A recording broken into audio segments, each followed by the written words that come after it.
Hello friends, how are you? I am in our lecture. Today we have a lecture on ode on a Grecian arm. So first we discuss what is ode.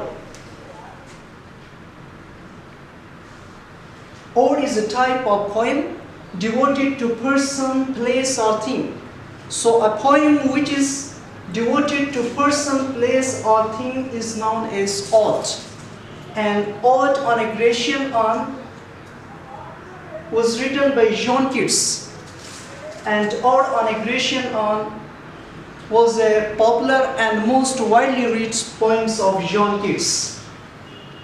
This poem consists of 5 stanzas, and each stanza consists of 10 lines. The rhyme of the poem is iambic pentameter. It is said that in 1817, Keats visited the British Museum where he saw a beautiful urn. It fascinated him so much that he decided to write a poem on it. So first we discuss summary of the poem so that we will get clearly understand.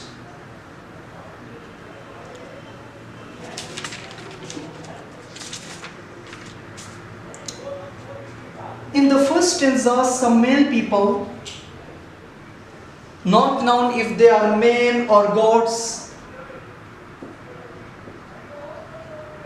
playing big pipes and small drums and chasing some beautiful women. The women are struggling to escape away from them, and it looks like a world party with attractive young people. The young lovers are singing and enjoying in their world party. The young men are trying to kiss the beautiful girls, but in vain. They did not succeed. Then the poet addresses the trees curved on the urn and says that they will remain immortal. Why? Because they are curved on the urn. Then the young cow is being taken to the altar of the town by the side of the river. And in the last, Keats addresses this urn and says that the people curved on the urn will remain as they are looking now, because the urn has made them immortal. And in the last lines, Keats declares that beauty is truth and truth is beauty, and is the only fact that human beings need to know. So now let us move to the poem. First we read its first stanza.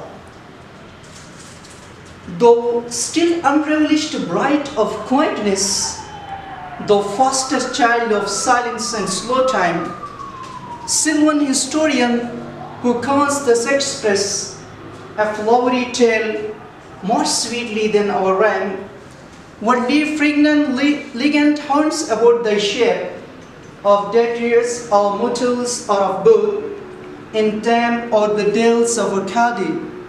What men or gods are these? What madden sloth? What mad pursuit? What struggle to escape? What pipes and timberless? What wild ecstasy?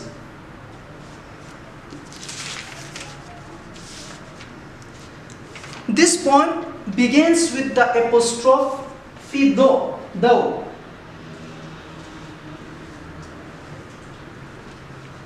Keats asks the urn that it is so beautiful and intact that it looks like a newlywed, but untouched bride, and nobody can disrupt it by their talk or voice. Unravished means she has not been touched. Then he calls it a foster child of silence and slow time. Foster child means not a biological child, but one that has taken care by someone else than its parents.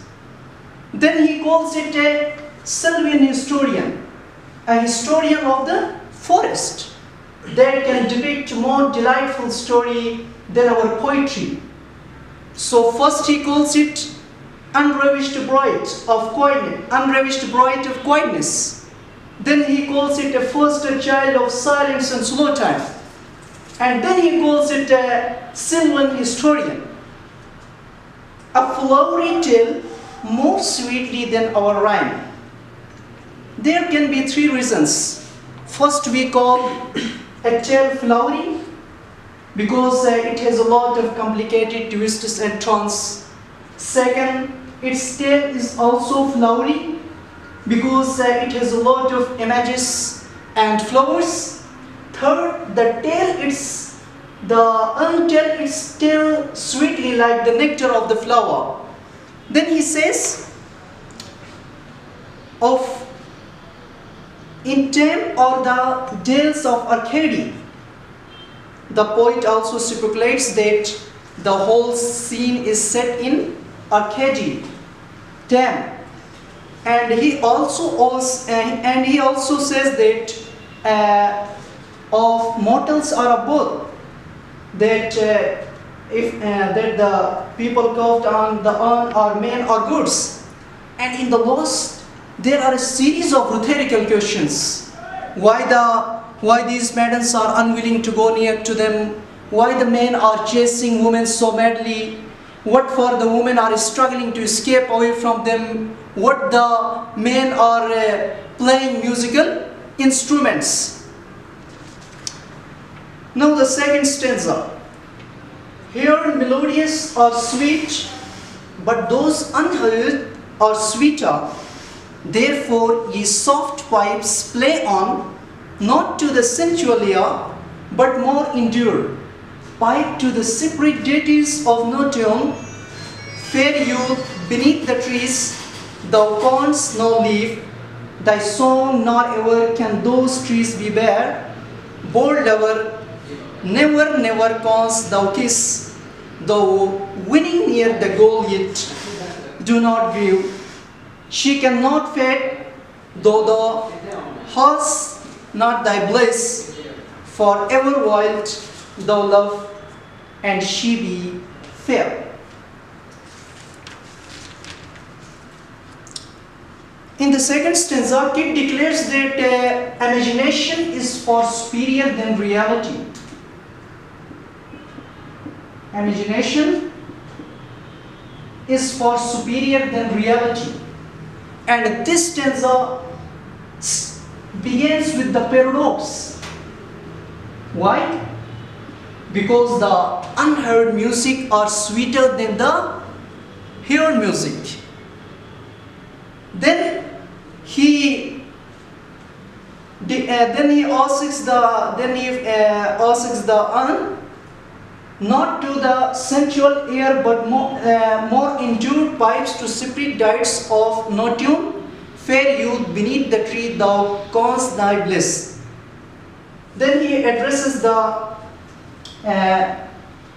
trees and the young men carved on the urn, and he asks them to keep on their music, because such a splendid music is not for the sensual ears. Means such a splendid music is not for the sexual attraction, but for the musical lovers and to please the invisible spirit. He also focused a young man beneath a tree and says that his love shall remain immortal, unlike love of our world, which is imperfect and which brings pains and sorrows. Bold lover, never canst thou kiss, though winning near the goal yet do not grieve. Then he says that bold lover cannot kiss his lord in spite of the fact that he is very near to her. But the lover still has won a few points. Why? Because the woman he wants will never fade. His love will never forever, and she will forever be beautiful. Now the third stanza. A happy bough that cannot shed your leaves, nor ever bid the spring adieu, and happy, melodious, unweird forever piping songs, forever new, more happy love, more happy, happy love, forever warm and still to be enjoyed, forever panting and forever young, all breathing human passion for above, there leaves a heart high sorrowful and cloyed, a burning forehead and a parching tongue. Then he asks the tree carved on the urn, and he says them, and he declares that the trees carved on the urn will remain immortal because its boughs will never fall in any autumn, and the tree will remain covered with leaves. Forever piping songs forever new, and the piper will keep on playing, forever warm and still to be enjoyed, forever panting and forever young, all breathing human passion for above, there leaves a heart high sorrowful and polite, a burning forehead and a parching tongue.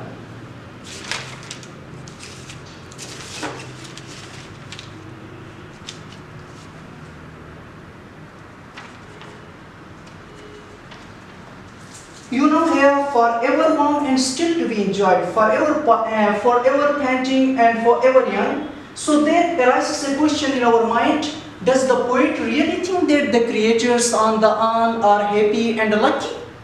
What do you think? Anyway, everything looks good. His love shall remain immortal. And in the last, he says, there leaves a heart high sorrowful and cloyed, a burning forehead and a parching tongue. The last two lines are a further reminders of man's morality and inevitable death. Here we can say that Keats expressed his own sorrowful life for not enjoying the love of his beloved